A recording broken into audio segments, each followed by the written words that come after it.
Bear with us, ladies and gentlemen. Our host is muted. She doesn't know she's muted. I ready my first day back and I'm muted. But what's up, y'all? You know, it's me, the hostess with the mostest. I'm Keen, I'm always in the building. We back with another special edition of the Lines and the Sands podcast. I know you on a Thursday, but we had to celebrate the 4th of July on Tuesday. We all need breaks. But, you know, I'm always followed by my guy this way. We got Cool McCain in the house. What's going on, Cool?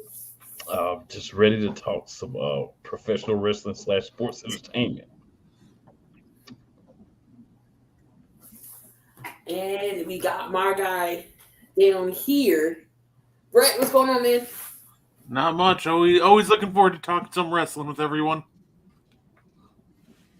And then we got Sleeper Sports Media. Nick is in the building. Nick, what's going on?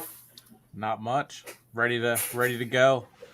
Been slacking on my end on getting stuff out, but I'm happy to roll.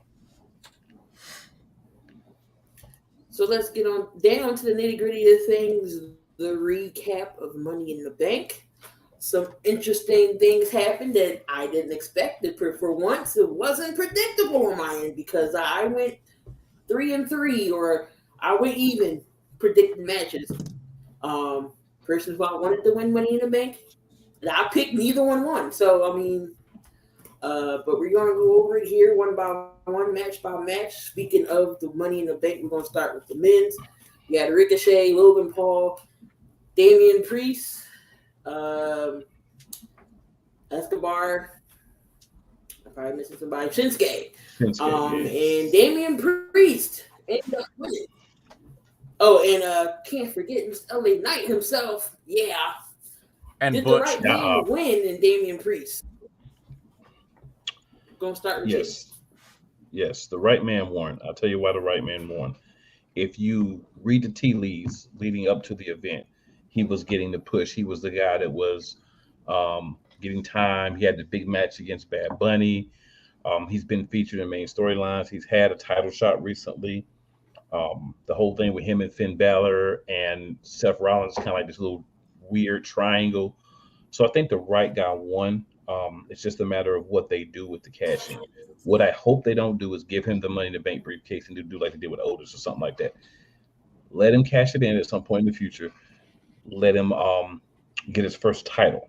And that doesn't have to be tomorrow, next week. It can be 6 months down the road, 7 months down the road. Let him ride out this whole Mr. Money in the Bank thing. But the right guy won because you need to elevate him sometime soon because Damian Priest is not a young man.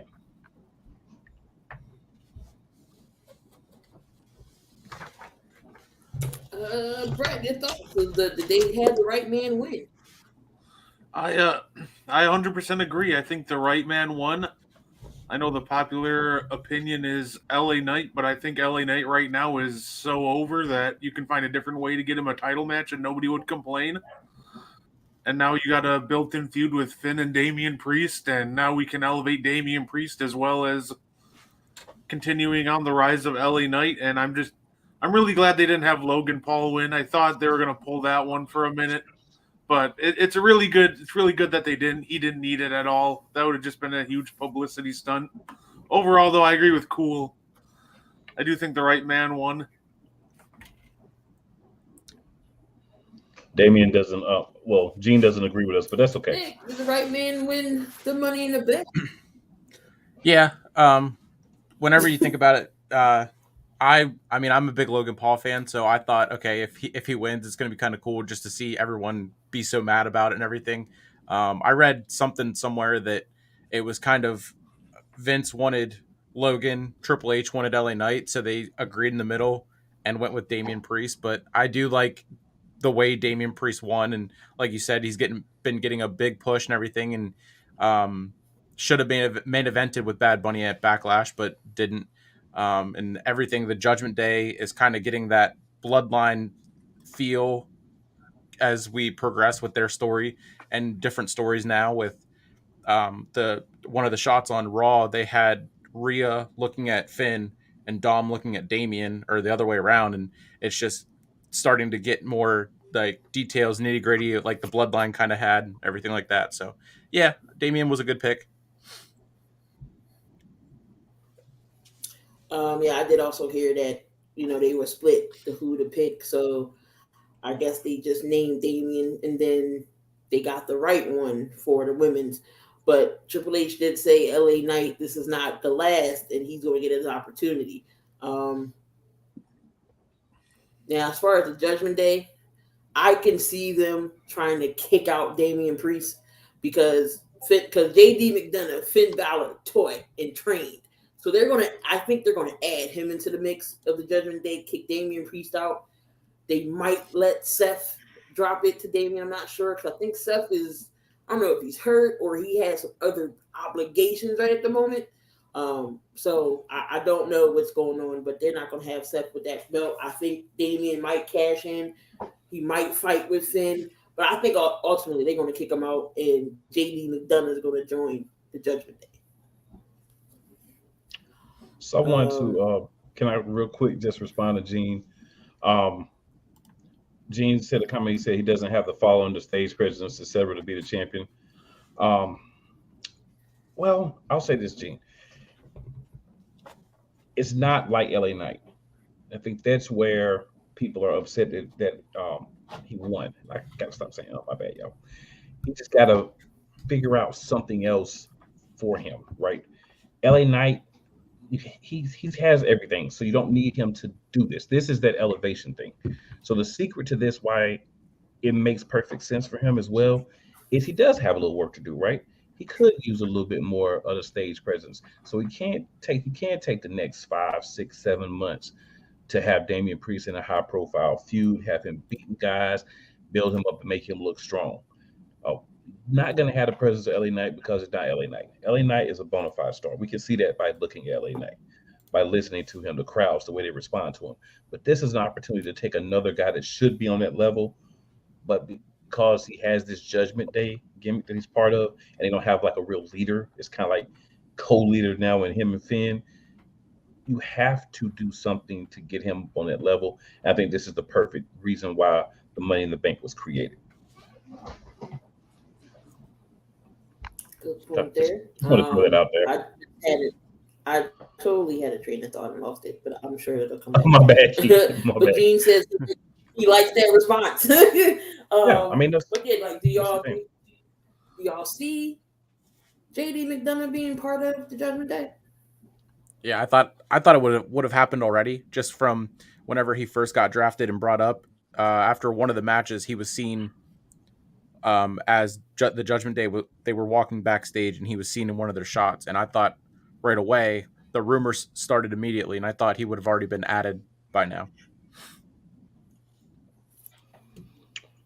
So there is another All right, option. so the best spot of this match was that Spanish Fly that was botched, but still it still was a banger. Yeah. You can clearly tell they effed it up, but Ricochet, being a superstar that he is, still pulled it off. And Logan Paul even admitted he's still a newbie, and he was like, he didn't think it was going to work, but he was like, oh snap, he going to do it. Yeah, he talked about that on Impulsive, and that's what he said. That's what led into their brawl backstage. So I think that's going to be the match to make at SummerSlam: Logan Paul and Ricochet, which is going to be insane. Take my money. Absolutely. That's going to be spot-o-mania. There's going to be nothing but spots. Yeah. But I like what Gene was saying here, too, about Finn and McDonough versus Priest and Dirty Dom. So my thought process is maybe Finn gets kicked out, and that's why McDonough isn't in yet, because Finn is the one that gets kicked out. Because Finn has become a selfish jerk the last couple of months. True. So maybe the other three members are like, you know what, man? You kick rocks, and then they find another member to add. I would add 2 more members to the group, right? So maybe they go that way. And then Finn and JD McDonough go out and start their own group, or just become a tag team, or he's like a mentor for McDonough. So that's another way that they may go. But I think you can't continue to have Priest and Finn in the Judgment Day. One of those guys is going to have to go. But they already give him eyeball looks, because Finn already sort of blaming Priest for him losing, because he thought he was cashing in, but he wasn't. Even though that would have been an interesting twist, what if Finn would have won? And then Damian Priest cashing on Finn, that would have been a crazy twist if WWE would have did that. But of course they don't do that. Speaking of Seth and Finn Balor, this match here didn't really have my attention. I don't know. It just didn't really have no storyline, in my opinion. I don't know. It was one of the not greater matches for me on the card. But Seth does still retain the title. But what y'all think about this match? It was one of those, they could have had on Raw type of matches. This could have been on the pre-show. Yeah, I agree. I like how it progressed the story and dissension in the Judgment Day between Damian and Finn. But other than that, like, I know they're capable of having a much better match, and then this one didn't really click that well for me. Yeah, I mean, besides them using the whole 7 years ago at SummerSlam and their history in that on that angle, I mean, I had to watch it on the replay because I was out filming and shooting for my homework and stuff, so I completely missed it. Wasn't able to watch it live, and then had to wait. And while this was going on, I was sitting there and I was trying to do anything else. It didn't really say, or like you said, catch my eye, nothing like that. Up until they used that, Damien came out, whatever.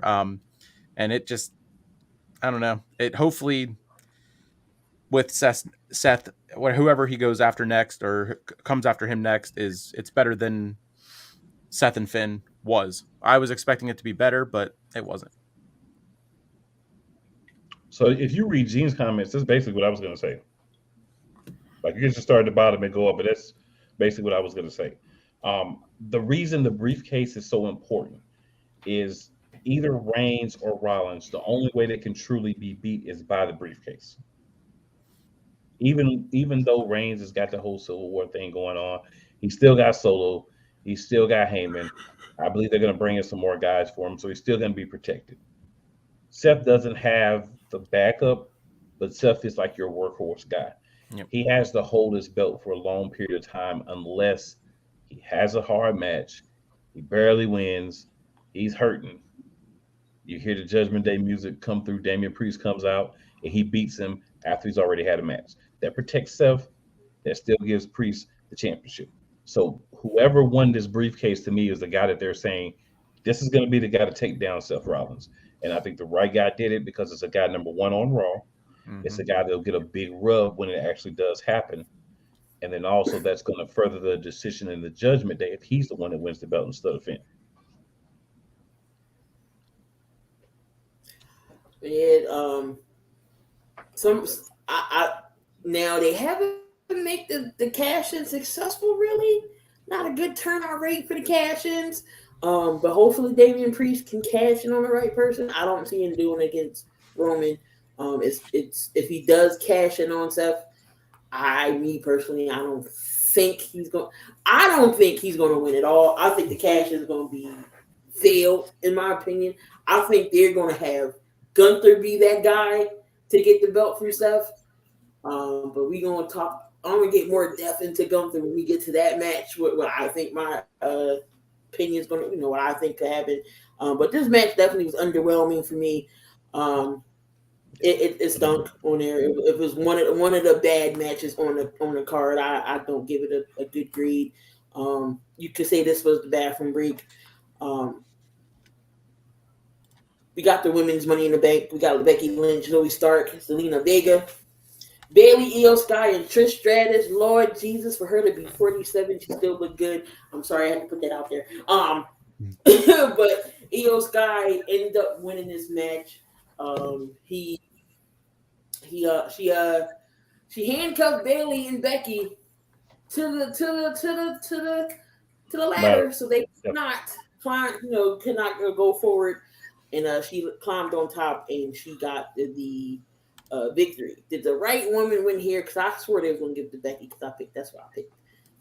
I think absolutely the right woman won. This is what the Money in the Bank briefcase is for, to elevate a rising star. Like, Becky didn't need it. Trish didn't need it. Like, you go down the list, to me, like, even Bayley doesn't really need it. I think it benefits Io the most, and now you have a surefire way to get her as champion and see how that works. Give her a nice run. So I think you saw exactly what the Money in the Bank briefcase was meant to do in this match, and I really love the decision. Yeah, I mean, I wanted to see Becky win it too, just because that's the only thing she has left to do in her career, pretty much. But I mean, the spot when Io did win it, that was pretty cool. Kind of puts more of a stress and tension on the whole situation with Damage Control and how Bayley was going to climb over Io, and then all of a sudden now Io's climbing over Bayley and winning, and it's going to be fun. I would like to see, I guess Io going after Asuka could go. Yeah, Asuka. She's on SmackDown. I forgot who after the whole draft thing and everything like that. But yeah, I mean, Io and Asuka, would be a great feud going back and forth. Even like after the cash in, they could go back, do it again, and after. I mean, that would be great. It would be a great matchup, and Io as champion would be awesome. So Dean says Io cashing in at SummerSlam after triple threat match. Thinks that will be coming, be wild. And here go the fireworks. Didn't y'all blast them enough on Tuesday? Man, they're gonna blast these fireworks until Saturday or Sunday. You gotta use up the whole stock. But I think Io Sky was definitely the right person to win. I'd love to see her try to cash in, but I think that the problem is going to be what Gene just said. Bianca, I see Bianca as like a little bit of a crazed character now, right? Just a tad bit. And I think that when she hits that other gear, she's gonna go off, and I think she's gonna win the match, or it's gonna end up in some kind of weird disqualification, one or the other. Io cashing in would be great. It would be a wonderful story. It would make a lot of sense. And knowing what we know about Vince and Triple H, since they're both kind of making the decisions now, it's probably not going to happen. It would be great if it did. It's probably not going to happen. Heel turn for Bianca, it's possible. It could happen. But, because she's this big, role model thing, I feel like because she got like that Cena vibe, they never turned him. That's why they never turned him heel, because she's so over with everyone, including the little girls and everything else. They don't want to turn her heel. I think that's the treatment they're saying. So I don't know if she turns him. Now I can see Montez Ford turning heel at some point or breaking away from the Street Profits. But as far as Bianca turning heel, I don't know if they fully want to turn her heel yet. Like, just give her the crazy role. Fans still gonna be behind her, but I don't think they're gonna fully turn her heel. I think it's the right play to go, but I just don't think they're gonna do it. I don't think they're gonna pull the trigger. It should, but I don't think they're gonna do it because the t-shirts. right? It's the same reason Cena never turned. T-shirts, mini belt sales, and all those things. Most definitely. So we'll see if she gets a heel turn, because she was a heel in NXT coming up, but since coming to the main roster, CDST. I don't know if they can turn her heel already. Little girls would be heartbroken if that happened. Mm-hmm. It'd be like when Bailey turned and killed the Bailey buddies. I'm sorry, she needed a new gimmick, and I was over Yes. that. I was over the side ponytail. I was over it. I'll take this new Bailey over that one any day of the week. She I got don't her even like this bob new Bailey. and the ding dong. I think Cena was heel one time during the. Oh yeah, that was his Doctor of Thugonomics. I'm not even gonna hold y'all. That was my favorite Cena. And then after they turned him out, just like I'm over it, because it seemed like every other time Cena was getting in front of the line of getting championships, and I was over it. So I wasn't the biggest John Cena fan, but when he was the Doctor, that was my guy. Absolutely, his raps are the highlights of the week. Yeah, but Papa, even as the Doctor of Thugonomics, he was only heel for a little bit, and then he turned face with that gimmick before. You know what I'm saying? We got the prom Cena gimmick. The never give up Cena. Yeah, we had the. But I tell y'all, my son was the biggest John Cena. Now he don't watch wrestling anymore, but I say he was the biggest John Cena fan. His 8th birthday, he had the wristbands, the book bag, the headband. He had the spinner medallion. But yeah, got Cody Rhodes versus Dominic Mysterio. I actually picked Dominic's match because I thought Brock Lesnar was going to come out. I was the same way. Fool me, WWE, for not pulling that obvious trigger. So Cody Rhodes get the win here. Squash match. I don't know what y'all think. It wasn't a boring match, but I swear I thought Dominic was going to win this match because of Brock. Y'all thoughts on this match? Let's start with Cole. They tricked us. They made us think that we were going to get something right. So we kept watching. We was right here. We was like, when's it happen? When's it happen? And then they said psych, and they never gave it to us. So I like it, honestly, because they said, no, we're not going to give you what you expect, right? We're going to have a real match here. And to the earlier thing, I think Cody is the only guy that has the star power at this present time, because we'll see what happens with Luther. But I think if you're looking right now as another guy you could give that belt to, and they could take it where it's at or further, it would be Cody. And then you have the built-in rivalry there.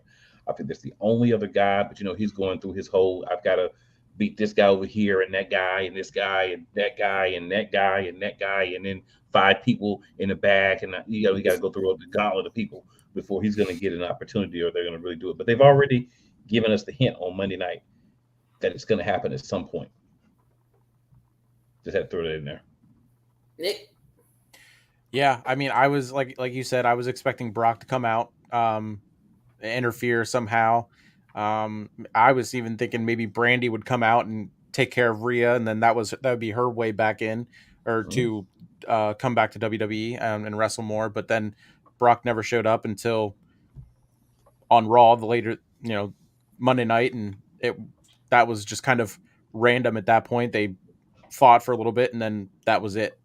But I can definitely see Brock and Cody at SummerSlam with hopefully with a stipulation. But yeah, I was expecting Brock and was a little bummed that we didn't get Brock.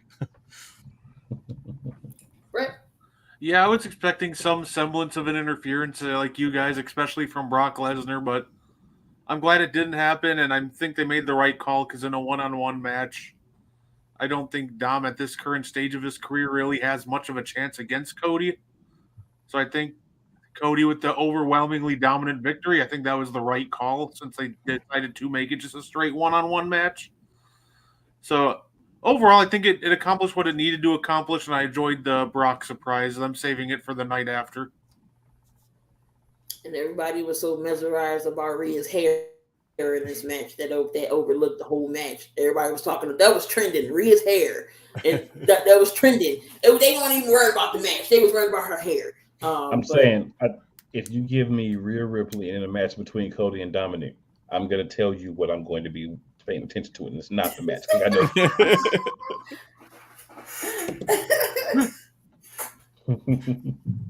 know. Are you fans of Dom's heel work? I mean, he's old. He is so over as a heel right now. It is ridiculous. I think sticking him in the Judgment Day was the right call, or sticking him with Rhea Ripley is the right call. Now, what's going to happen when we get tired of it and he, not doing it no more? Then can Dom shine by himself? Which is no. Stick him with someone, yes. By himself, no. I think he needs somebody to be with somebody to, to succeed. Or if not, they're gonna stick him back in NXT. Which that was the original plan, but it didn't go. It didn't happen. Yeah. Want to quickly say what's up to Topper, Saijin, Gene, Kyle, as well as Freddie was in earlier. Real quick, Coach and Matthew, Dante, he's in here. Yeah, Coach Dante, Matthew, all the people that's been commenting and whatever. Appreciate y'all. Agree with Topper. He does need to work on the mic skills. Yeah. So that's something he can work on. But I think sticking him with Damian Priest, Finn Balor, and Rhea Ripley was perfect because Finn Balor can play the good guy or the slimy heel really well. Damian Priest has been the bad guy for a while. The punishment of the Judgment Day, harkening back to his punishment, Martinez name. So I think he's the right guy to be there with Dom too. These are guys that Dom can learn from on a regular basis. At some point, he's got to break apart. What we got to do is we got to get Dom into trying to think of the perfect. I guess we would have to say maybe the Intercontinental Championship picture. Obviously, he's not going to win right now, but maybe get him into it right now and just have him at least attempt it. He needs to really start winning matches or looking good in matches. He can't have many more of these squash matches. Against Cody, it's understandable. You look at Dom and Cody, you know who's going to win that match without a lot of interference. But he's got to start to get some wins on other guys, start to show that he's progressing and he's developing. I need him to hit the weight room too. He really need to hit that weight room too. I mean, I don't expect him to ball, but he's saying he's from the jail. Get out of here. We got to get rid of that whole want to be a convict thing. That's got to go too. And those tassels on the pants, that's a no-no. Not the tassels. Y'all, Brett or Nick, anybody want to chime into that match before we move on? Yeah, I don't know how you can't be a fan of Dom's heel work. I think he probably gets the loudest boos in the business right now. But I do agree. I do agree with Cool on that point. He does need to start racking up some convincing wins. I would love to see him in an Intercontinental title picture. I think you can build him up to make him seem like a legitimate threat by maybe Survivor Series.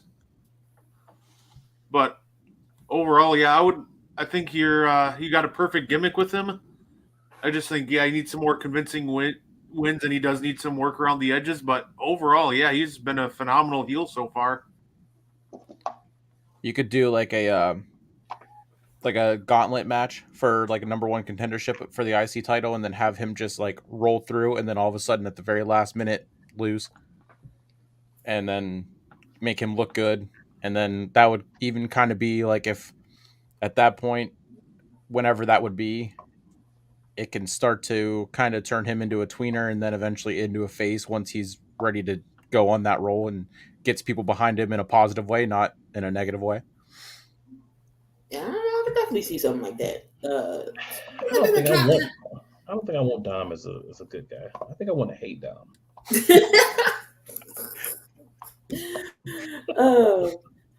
I think Rhea's going to slap him one day. Something's going to happen between them two. That'll get a pop. He'll finally get a positive pop for that. Speaking of Intercontinental titles, we got Gunther and Matt Riddle. This wasn't a kind of a smash. It was a smash match, in my opinion. Of course, Riddle come out with his no shoes, his flip flops, and Gunther comes out with Imperium and gets a tap out. But hold on, let me finish. We hear the music. We hear the bagpipes play. And out comes Drew. They are really outside my damn window. Here comes Mr. Drew McIntyre. Says, hold up. We're not done yet. he gets the Glasgow kiss and the Claymore. So this is going to be probably probably SummerSlam for the Intercontinental title. Now, do you have Gunther drop the titles to Drew McIntyre because he's trying to break the Honky Tonks record, or do they let him drop it and have him go for the title now? Which I think it could be time because we all know Gunther is way hella over, even though he's still a heel, but he hasn't been beaten yet. Do they have him drop the title to Drew and him have Seth? Do they make him even go further, him being Royal Rumble winner, to face Seth or whoever's, but I think that's what they're going to do. But y'all thoughts on Gunther dropping it to Drew or vice versa? Really feels like that's where we're headed, honestly. I do feel like that they're going to bring Drew back, and then I feel like they are going to have him win and beat Gunther at SummerSlam for the title. And I do think the next logical progression is give Gunther some more high-profile feuds, but I think you eventually build him to win the Royal Rumble next year and main event WrestleMania in Philly next year. Give me Gunther versus Seth or whoever's the champion at that point. I would take it. Overall, it was a fine match, but it was clearly they were more focused on what was happening after it. And I'm really excited to see this Drew McIntyre Gunther match because it's going to be a banger. Yeah, I thought whenever Drew came out, I was expecting Randy Orton to come back. I saw something about there was 2 other private planes that landed before Money in the Bank and that WWE knew about and stuff like that. And there was the one on the plane that was the guy was photoshopped out. So there's 3 returns or surprises. I wanted Randy Orton. I'm not a big Drew fan, so I wanted Randy Orton to come back. But I mean, Drew and Gunther, it's going to be a good match, one-on-one especially. I could see Drew winning, beating Gunther, and then Gunther getting built back up. And he is apparently the favorite to win the Rumble next year. I think he should enter at 1 again and then win from 1 like he almost did this year. This year. And then Gunther and Seth, Gunther and Roman or whoever. It'll be fun in Philly. Hopefully, I won't be in attendance. So I'm gonna offer a different perspective here. The Ring General is not going to lose to Drew McIntyre at SummerSlam because Key is spot on. He's going to need to beat that record first. Once he beats that record, then I think his next opponent is going to take him out. But I think they want that record beat, and there's no need to start over when you've got a guy that's trending towards that direction. So I think you want to get Honky Tonk off the books as the longest reigning Intercontinental Champion. This is probably going to be your best bet. And don't forget, he's always got his 2 cronies with him. And I also want to say this. I think his interest is underrated when it's all 3 of them. With the whole coat thing, that is very impressive. Ludwig with the coat cut and twist and all that. Yeah. They go. I wish they go back to the white belt. I mean, that's just me. I don't like the kind of title they got now. But are they gonna break Honky Tonk? Because nobody has it longer than him. I think it's like 400 or something. He's damn near close. Because I think let's say if he loses at SummerSlam, I think he would be like a couple days off. So they might have him keep going, but then who the hell wins in a Continental title then if Drew doesn't beat him? Braun Breaker. Bring Braun up. I mean, I can see that. Still take my money with that match too. Say Ilya Dragunov round 2 or 3. Or you can have Finn Balor beat him. Oh, boo. If you're gonna take him out of if you're gonna take Finn out of the championship title picture, then you can't drop him in the Intercontinental picture and have him win it. Then it puts some more gold finally in the Judgment Day. So I mean that's kind of a win-win. So Nick, if it's not Drew, who takes the belt off Gunther? I like Braun. I like Braun Breaker. I can't wait for him to finally come up to the main roster. Definitely that Braun would probably be my pick. Or even a Finn Balor. Get more gold in the Judgment Day, like you said. But yeah, Braun, probably my number 1. What if Braun comes up and is part of the Judgment Day instead of JD McDonough? What if Braun comes up and he's part of the Judgment Day? Brian in the Judgment Day. That'll be the ultimate throw off twist that nobody. No, because remember, Braun's a bad guy now. He's a heel in NXT now. So he would be a good fit for the Judgment Day. Well, maybe it wouldn't be Braun unless they make him a face again, facing Gunther. You can't have two heels go against each other. You can if one of them is a dominant monster from NXT. Yeah, this is true. So here was my bathroom match. I'm not even gonna hold you. I literally went. It was the women's tag team between Ronda and Shayna against Raquel and Liv, and I did not see this coming at all because I picked Shayna and Ronda to retain, but Lord, long and behold, they sure not didn't retain nothing because Baszler was like, I'm tired of your shit, and it's time for you to go because she turned on Ronda, and Liv Morgan and Raquel was like, what? They were shocked. They was like, what? So they took advantage and they won. But did y'all see this turn coming? At some point, but not as fast as it happened. But, the reports are that Ronda Rousey's contract is close to being up after SummerSlam. So I guess they're like, you know what, we'll go ahead and get it done and kind of expedite it a little bit so that everything can happen before, her contract is over. Because I'm sure that they're tired of her. Ronda Rousey, to me, is like watching paint dry on the wall. She's just not connecting as a wrestler, and she can go. So let's get it done. All 18 I'd rather watch Lambs try to jump over a gate than watch her actually try to wrestle. Ronda just, and the thing is, if she was like Brock, where she'd come for a few weeks, talk a little trash, beat somebody up, then disappear, and then come back in 6 months, maybe that would be fine. But as every week, no, we can't do that. We cannot do that. We cannot subject ourselves to such behavior. I agree with Melvin. Ronda is horrible. Ronda Rousey to put you to sleep. But she's going back to UFC one last time because Amanda Nunes is going. So, but have fun in UFC. I still don't think the baddest woman on the planet. I still think she get beat in UFC. But anyway, Brett, your thoughts on this match? Did you see that coming? No, eventually, but I didn't think it would happen so quickly. Because to me, like when they won the titles and then they do the turn so quickly, like at that point, almost like what was the point of the title reign? Like, what's the point of any tag team title reigns? It's fair, but it almost made the whole title reign.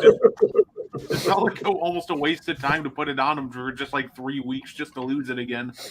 But no, I definitely didn't see this one coming like this quick. Like I figured it was coming eventually, but not so soon after they won the titles. But with their contract coming up after SummerSlam, then it does make more sense knowing about that.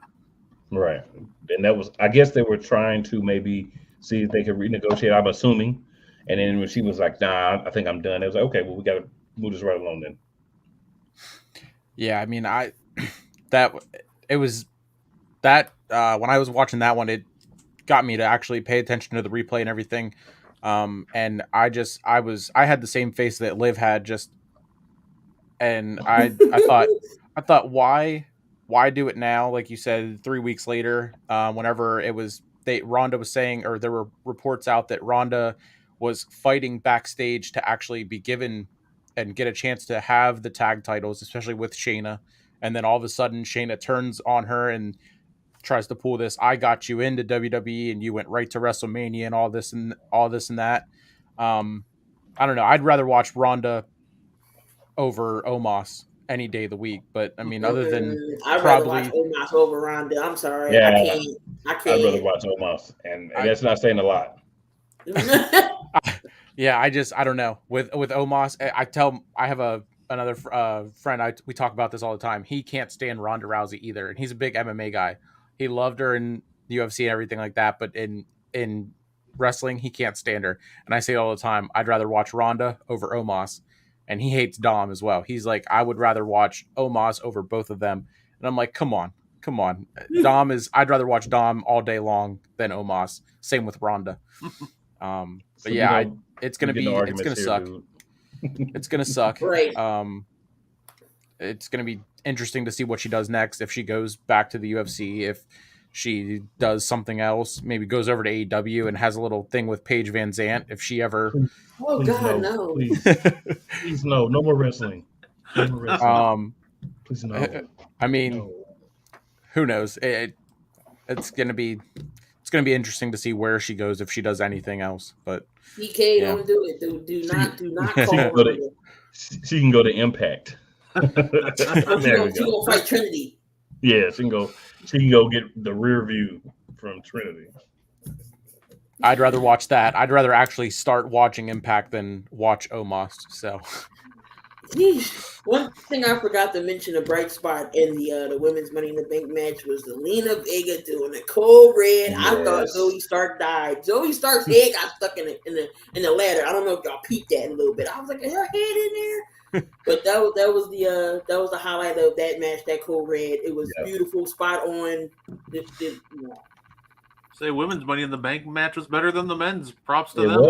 It was. That's what Michael Cole said on Pat McAfee today. It was the best women's Money in the Bank match he's ever watched or called. I'm waiting for McAfee to come back. Man. Well, I know he's not coming back now, but McAfee versus Corey Graves, that would be interesting. I've been saying that for months and months. Survivor Series, months. I've been getting behind that. Shout out to Michael Cole though, for real, because he's been killing it lately.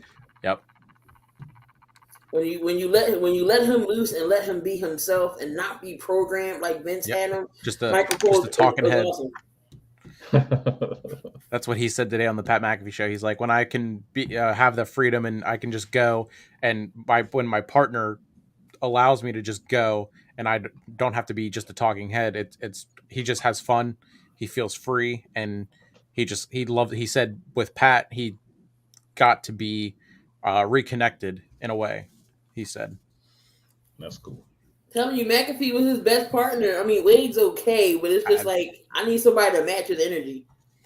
So I like Wade because I don't know what Wade's talking about half the time.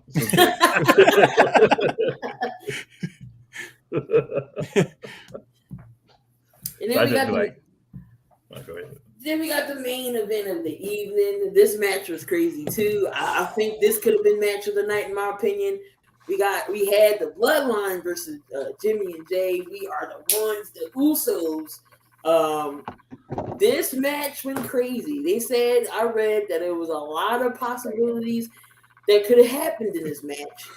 The Usos gets it done. I thought we had some shades of Solo possibly maybe turning because he was hesitant a little bit. He didn't want to tag in Roman. He would not want to beat up his brothers. It was very interesting. And then you see Roman had a hissy fit at the end. That was immaculate. That was crazy. Hissy fit like he was a 3-year-old having a temper tantrum.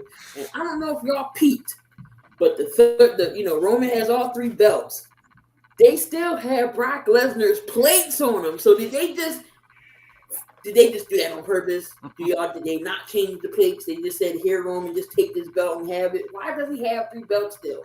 But get y'all thoughts on this main event. Nick, why don't you go ahead? So okay, when I saw that, I guess that happened on Friday night on SmackDown. I didn't even get to watch SmackDown, but I saw pictures of the belt with Brock's logo on it, and I was like, what? Like, what is that all about? And I don't know if like maybe they forgot Roman's actual WWE title in the States and they just used that one. That's just what they had, or if it means anything. I was laughing whenever I kept seeing it. And I'm like, why does Paul Heyman have Brock Lesnar's belt? I'm like, people are going to be pissed if they end up doing Brock and Roman again. And then why does he have 3 titles? Why is Heyman still carrying 2 titles and Roman with the other one? Brock Lesnar's belt way back when, and they just was like, oh, here's a new belt. That ain't new as used. That's what they had in the case whenever they were loading whatever planes and however they got it over to London, and who knows. But I thought that was pretty funny whenever I first saw that on scrolling on Twitter, and I'm like, what is this about? And this main event, wow. That's pretty much all I have to say. Just wow. And then the end with Michael Cole freaking out. Roman Reigns is human, isn't unbeatable.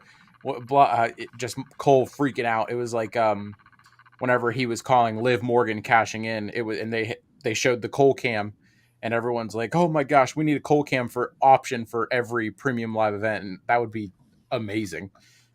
He's been killing it. The Bloodline story has been killing it. Though I don't know how they won't be, but Michael Cole also said on Pat McAfee show today they should be nominated for an Emmy. Roman Best Actor, Jay, Jimmy, Sami Zayn, Kevin Owens, Paul Heyman, supporting actors, everything, the whole nine. Fantastic storyline, and there's many more chapters to tell.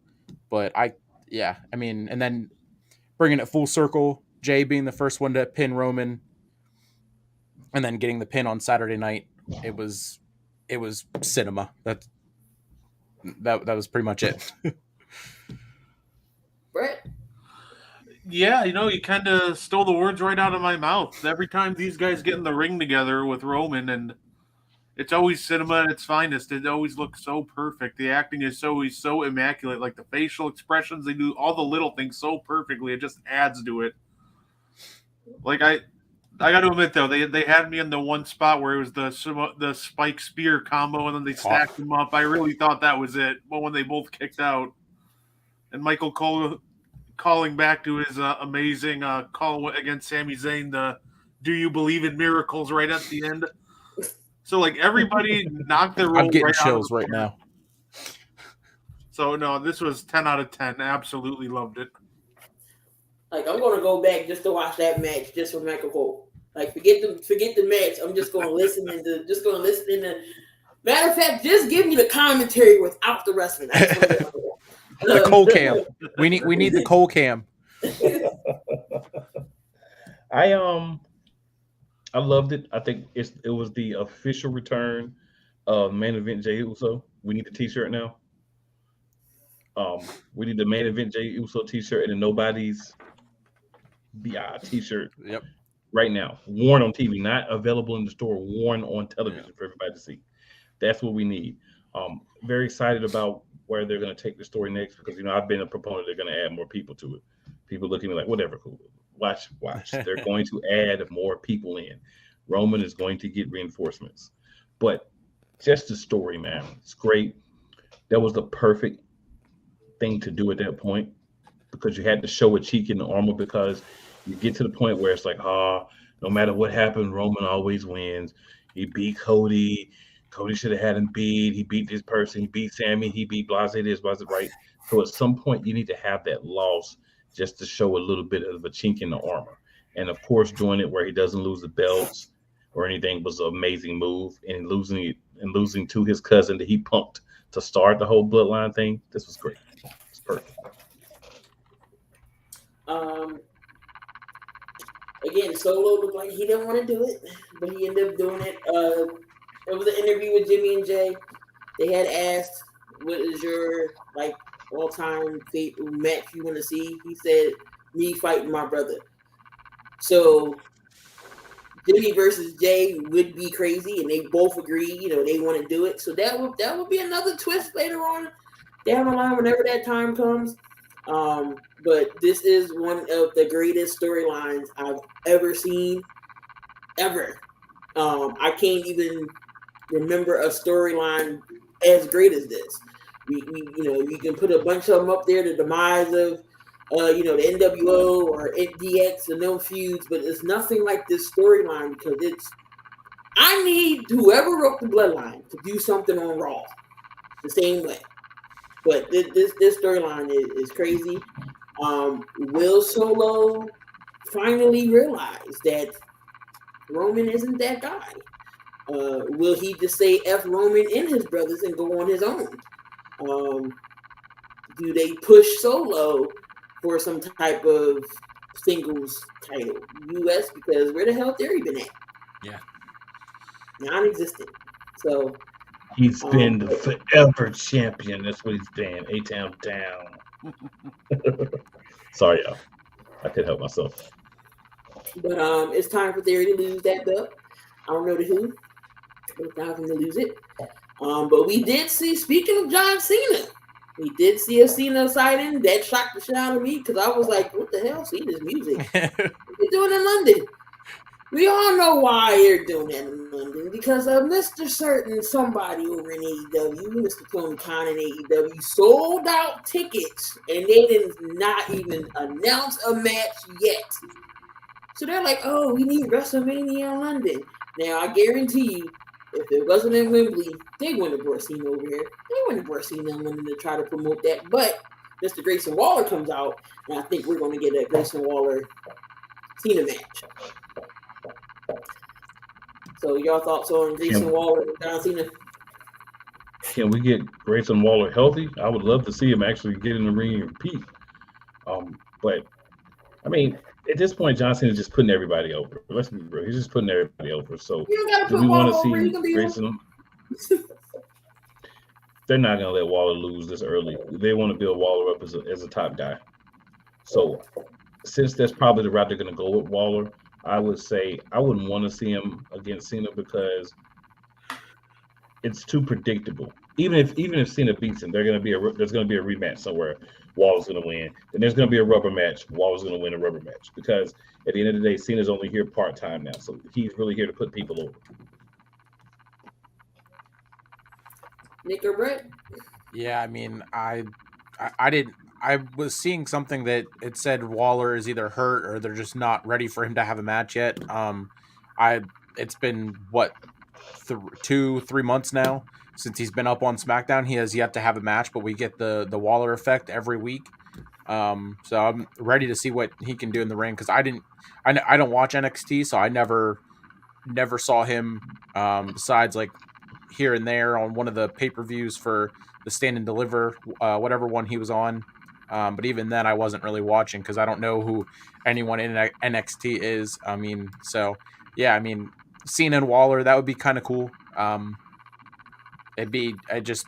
me, I would like to see him actually have a match on SmackDown week to week and not just the Waller effect and then all of a sudden show up. Well, he got hurt against Carmelo Hayes in their championship match. He's been hurt since then. Okay. But the reason he's got the show every week is because they want to make sure he's on TV. Well, getting him on TV every week, I guess there's not really a better way to do it than get him in the same ring as John Cena and make him look like a big star standing next to somebody like Cena. So I do love the effort that they're making, and I do love the fact they're putting him in there with big names like Cena, even if he's just taking their finisher. But yeah, hopefully he can get healthy soon, and hopefully we can start seeing some matches. And if they do Waller versus Cena, I would almost be tempted to throw it for a loop and have Cena win. Just kind of for that twist. I doubt it would happen because at this point Cena's only here a couple times, wrestles a match or two a year, so I doubt they'd have him win. But I wouldn't mind seeing Cena beat Waller because I still think you can make a star out of Grayson Waller even in defeat. So I would have that match and I would throw everybody for a loop. I'd make it a really good match, but I'd have Cena come out on top. Yeah. Cena's bringing it via satellite now, huh? But that was your Money in the Bank recap. Raw was okay.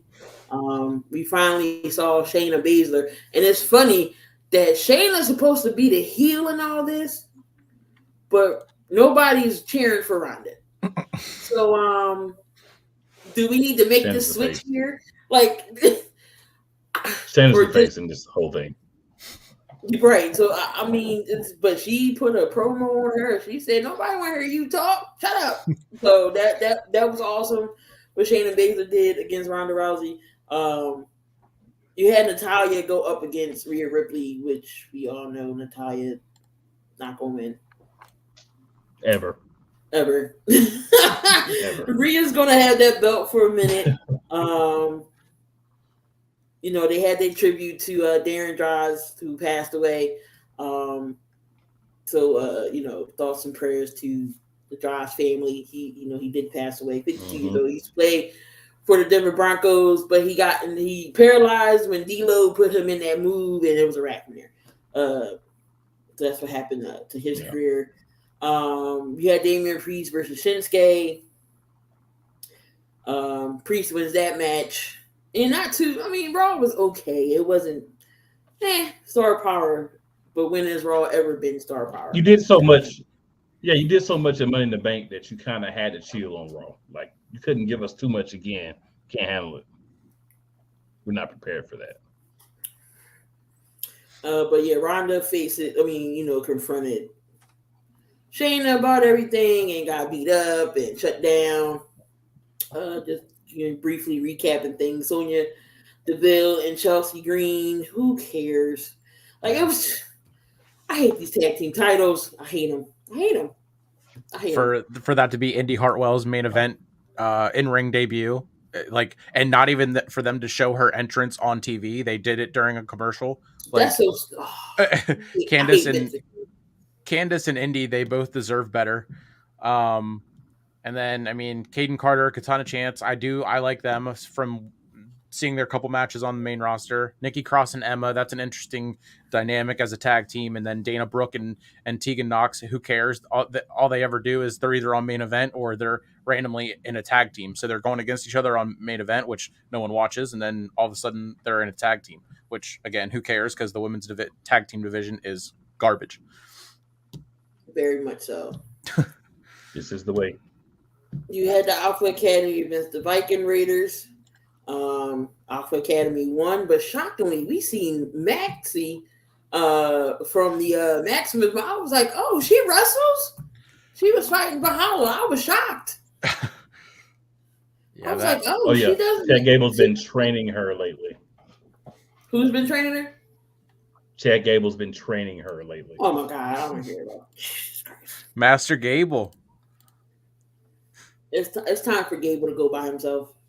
Yeah, I thought when Maxine was starting to pair with Otis, I thought they were going to have Otis turn on Gable, but then all of a sudden they made them a group. And what happened to the male models from They're getting repackaged. That other group? Nobody wanted that. Yeah, nobody wanted that. Oh, that was a channel turner. That was a channel changer for me. Geez, get out of here. That was literally. I could go refill my drink and go to the bathroom when I saw the maximum male models. Whenever they did the tennis thing, I was just like, what? I'm like, why is this on my TV? It's the same thing. That's how I am now with Otis. When Otis and MVP come out, I'm like, why? I face two jobbers random and then he roars. That's it. I don't know. So yeah, that, it's kind of cool to see them kind of keeping that trios mixed tag and making more teams like that. With making Bianca and the Profits into that can kind of give them something to do if once Bianca is out of the title picture, and let Io get in there and someone else that's up and coming get into there, and then Bianca can do her thing with the Profits as a mixed tag team. See Riddle versus because Charlotte's not moving out of the title picture. That's where she lives. The line starts with her. So we had Riddle versus Vinci. Of course, Riddle wins that match. Dom versus Seth Rollins. Rollins wins by disqualification. Bronson Reed. What are they going to do next with Bronson Reed? Bronson Reed beat Gunther? I wouldn't be on that match either. I wouldn't. I could accept that as well. Bronson Reed's a big, ornery guy. There's going to be a whole bunch of meat slapping. I don't think he's going to be able to feel Gunther's chops. It really ain't going to faze him much. But they would definitely be toned down some. So that was your Raw Rebound. We kind of went over what was next with the Bloodline and the Judgment Day, and with we were talking about LWO. Why was it reformed, and will they retain any gold? T-shirts is why it was reformed. Yep. T-shirts. It's a way for all of the Hispanic characters that aren't really getting a push, but are really good to have, something to be a part of. Hopefully they do get gold. I mean, let's add a woman and just make them the women's tag team champs. Why not? Just add Raquel Rodriguez and make them the women's tag team champs. I mean, we throw those belts around everybody anyway. But I mean, somebody needs a golden group. Santos Escobar should at least be able to be Intercontinental champion at some point in the future. You do need some gold in the group, maybe men's tag team champions. I mean, you got to get some gold. Like nowadays, you can't be a faction if you never hold any gold. What's holding up and hurting a bunch of the tag teams is these undisputed tag team championships. Can we do what we've done for every freaking single other belt and split those things, please? Can we split them? Can we have Kevin Owens and Sami Zayn go to SmackDown? Can we have them lose the SmackDown Tag Team Championships to somebody and get those belts rebranded? Please, I beg you, WWE. I don't care if you make it Roman Reigns and Solo Sikoa.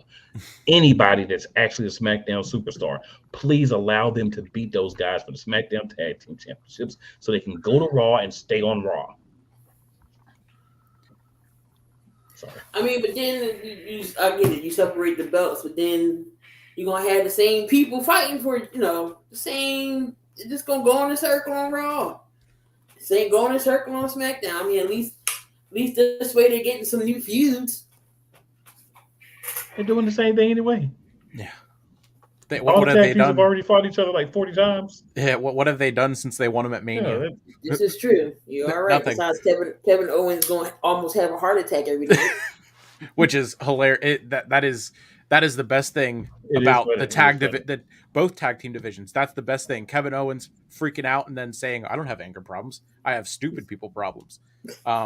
I saw something that said that before or after SummerSlam, leading into or going out of, they're gonna do kind of what they did with the women's tag titles, or I guess they unified the women's titles, but then Liv and Raquel only have the WWE titles, the WWE tag titles, and they just threw the NXT ones in the trash, I guess, where they belong. But I guess it's going to be Kevin Owens they're going to be on SmackDown, and it's going to be something with Pierce saying, "Kevin, I don't know if you're fit to hold these titles on SmackDown," which is kind of stupid. It just like you said, have them lose to a team on SmackDown, and then that be that. But yeah, I don't know. The whole tag division on both sides is up in the air of being trash or awful.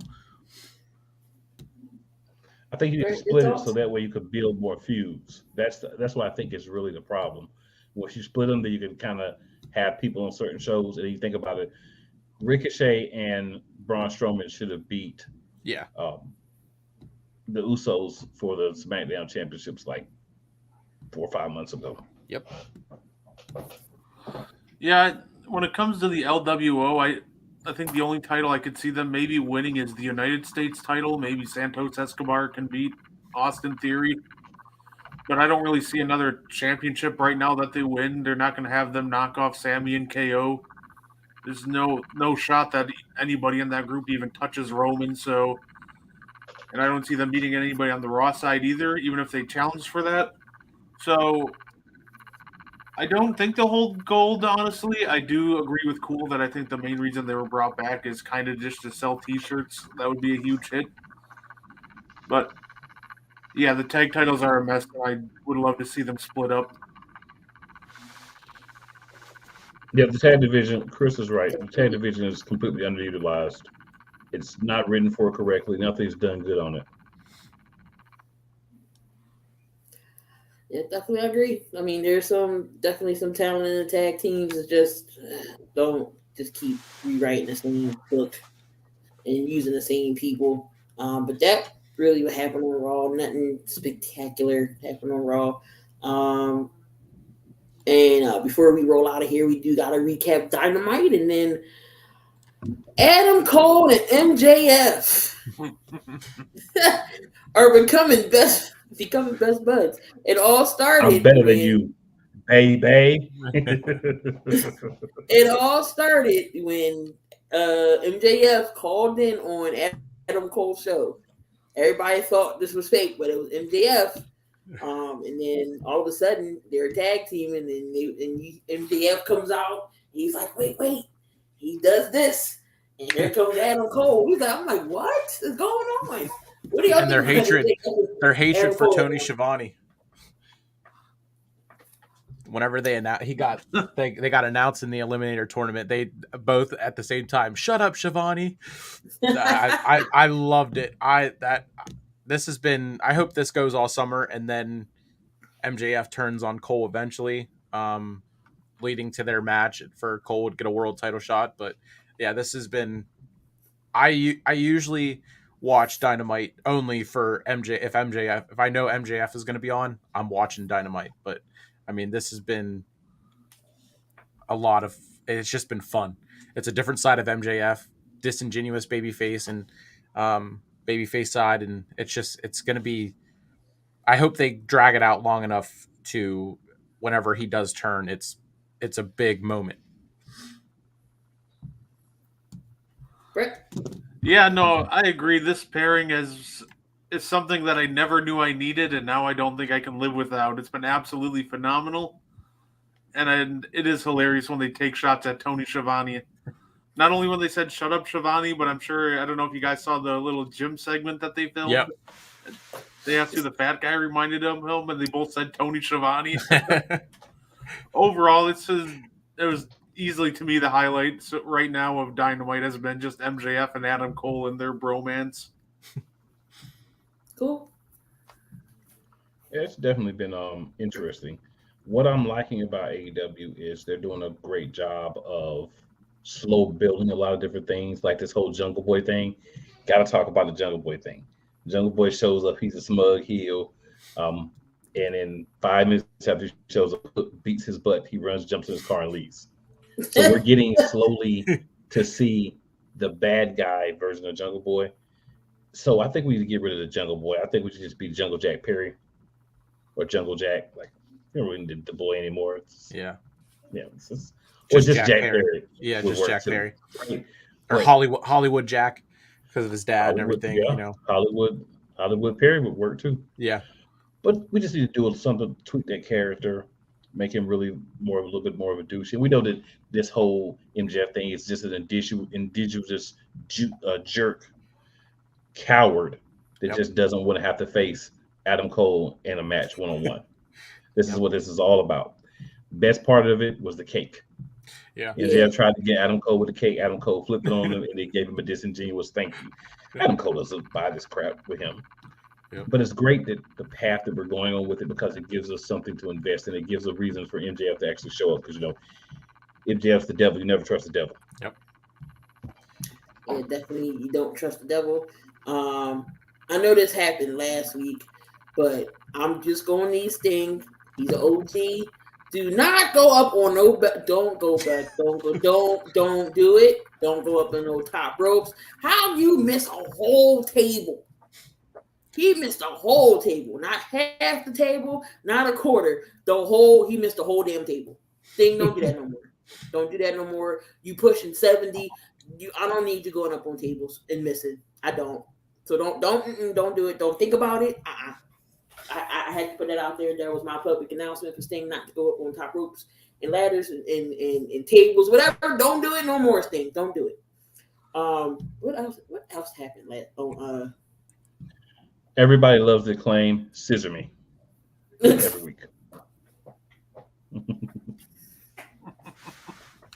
Him and daddy ass.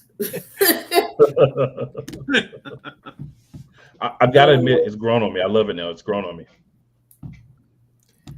I think it's grown on everybody. Because I was like, what kind of name? What's going on here? What the hell else happened? Because I didn't really watch Dynamite. I saw the tail end. I only saw. Yeah. I know an interesting development was Don Callis trying to recruit Chris Jericho to take out Kenny Omega. Yeah, to that new faction. Yeah, that was interesting. And then how that affects the JAS. Yep. And are we going to see and I have to say this, I hate good guy Chris Jericho. It's just, that's a bathroom break. I don't care about him. He is no fun to Did me. he bring is Judas back? well, he was kind of like a tweener in thing. They were in Canada though, so if he's only a good guy in Canada, I'm fine with it. If they're doing the Bret Hart thing, I'm good with that. But I don't want a good guy, Chris Jericho. That's just not entertaining. Like Chris Jericho as a pompous jerk, or somebody that's being beat down and abused, and then he's a good guy, but he's kind of still talking trash. But the cookie cutter babyface Chris Jericho, I will turn the channel or I will go to the bathroom. I do not want to see that. That is not fun. That is boring. He's too old to be a good guy. He's a bad guy. I agree. I was gonna say if he turns a good guy, they gotta bring back Judas as a theme song because the whole crowd Wait, sings it. Yeah, he still he has still that. has it. Yeah. Oh, okay, Yeah, he still has that. I thought he got rid of it. Oh no, because he sings that. Oh, I His know group he's sings thinking. that. Yeah, so you gotta get rid of Everyone that. does. Everyone Yeah. sings that. And the best I thing got to- about it is he's getting that extra money because that's his song. So he gonna keep using that. He could probably be Yeah. using that until he ends Walker.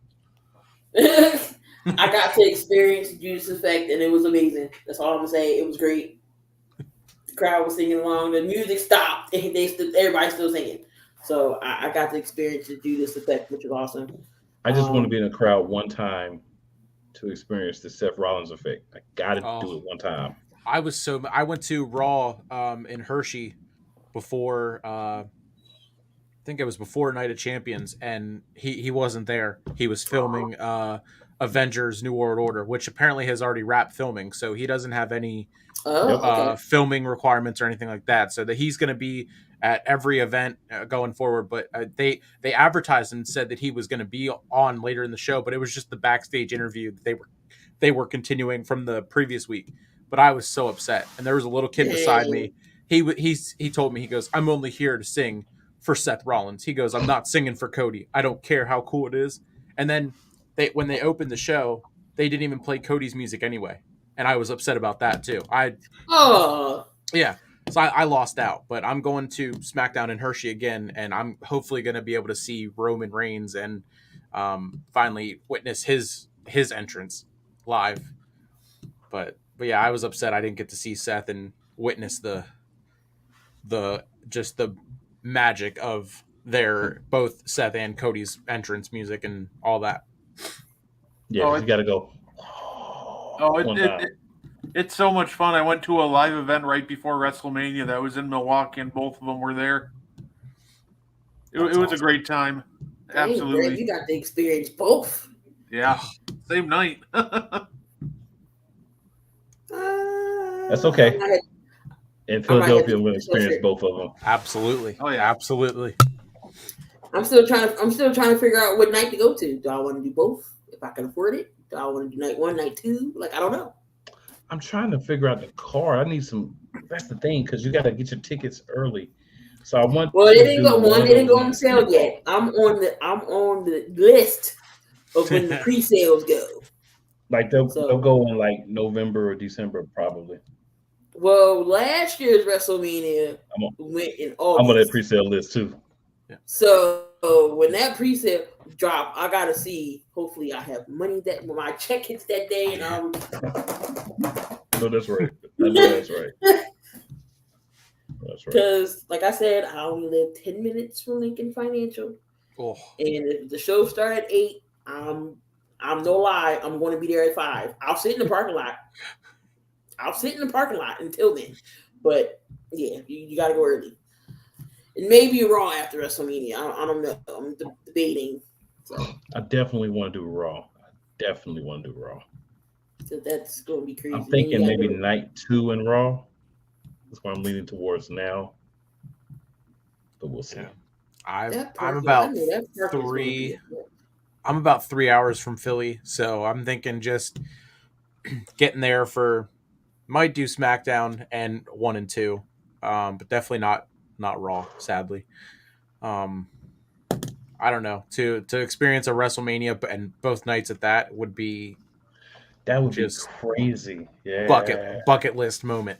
And it's cool because I graduate in December, so that's kind of going to be kind of my graduation gift to myself for all of it. But I cannot wait for Philly. I'm about to say, y'all have only me and Cool have experience Lincoln Financial, and there's points. Yep. The highest points of Lincoln Financial. I don't care if I'm sitting in that corner looking at I-95. I'm going to be somewhere in the Lincoln Financial field. Yep. I've never been to the Link, but I've been to Wells Fargo twice, both for Extreme Rules. I don't care if I'm standing. Yeah, I don't care if I'm standing in that ring. Yep. I will be there. I was at Extreme Rules when the Fiend came back. Yep. And it's I couldn't see it, but I was there. Where I was sitting at, they was doing it on purpose because that's where the light was at. And I'm like, I started to turn the light off, chant. No lie, because I couldn't take pictures. I couldn't take pictures or videos because the light was literally right in my face. Yeah. And I'm like, turn the light off, and the whole section was saying turn the light off, and they cheered when it went off, and then it came back on. I'm like, no. I was up. I was in section it was 218 or something like that, so I couldn't see anything because of the cage. Whenever they raised it up, so I couldn't see anything for the main event. Couldn't see anything, and then all of a sudden, when Riddle's leaving and the lights go out, I'm getting ready to get up and go, and then all of a sudden I'm like, whoa, wait a minute, and then I just hear people cheering, and I'm getting up, and I'm like, okay, well, something's going on. And then, I couldn't see anything. And then I watched it back to witness what the crowd was actually like on TV wise. But I mean, being there in person was insane. And it's funny because I got the video of him coming out, my phone died. So it was perfect. Your phone like mine. You about to say something cool? I said your phone like mine. Oh yeah, it was. I was like, oh, I got 3% left. Oh, here comes Bray, and right when he came out and then he left, click. I'm like, oh, I got it. So, because I was filming entrances and taking pictures of the whole thing, and that light was killing me. But yep, that's the plan to be there at WrestleMania. Again, I don't care where I'm sitting, even if I gotta find the seat, or not. Even if I gotta stand up the whole show because I know a spot. When I went to the Jets and Eagles preseason, I didn't even make it to my seat because you got to walk up that ramp. I'm like, I'm not walking no more. I'm plotting right here. I'll stand up the whole show. I don't care. Yeah. But that view was banging. So we'll see. But any last thoughts and words before we end it here? No, it's a great show. I always love talking wrestling with you guys. Yeah. SmackDown should be fun tomorrow. Tribal Chief is on Tribal Court. Oh boy! It will be fun. On Friday because I'm not used to being here on Thursday. But yeah, we'll be back at our regular scheduled programming on Tuesday nights. Break down, SmackDown and Raw. Preview Dynamite. Some more shenanigans probably will happen. But cool, you good? Any last thoughts? Words, remarks? I guess I could just say we still got some stories that need to be finished. Finish the story, Cody. I still think it's going to be Cody and Roman at WrestleMania. I don't know which night it's going to be, but it's going to happen. If that happens, I need to know which night. Like they need to start putting rumors out about that early. I'm not going to miss that. It's going to have to be night 2. It's going to have to be night 2. If you're ending Roman's title reign, it's got to be night 2. Yeah. The actual participating, it's got to be night 2. Yeah. Night 1 has been dominating so far. The night 2, so we'll see. But we're going to get on out of here, guys. Special edition of the Lions of the Stadiums Thursday night. Again, we're back Tuesday nights. Make sure y'all tune in tomorrow morning. Coffee and Sports with those guys in the morning. And then I believe Conman is on at 5. So yeah, that is your lineup for tomorrow. Again, come back tomorrow morning, 9 a.m. for the Coffee and Sports Morning Show. Make sure y'all utilize and check out the website as well. www.sportsempirenetwork.com. See all the articles and the live shows there as well. For Cool, Nick, and Brett. And y'all already know I'm Key. I'm in the building. We out the building now. Y'all enjoy the rest of your evening. Have a good night. We see y'all next week. Deuces. Bye.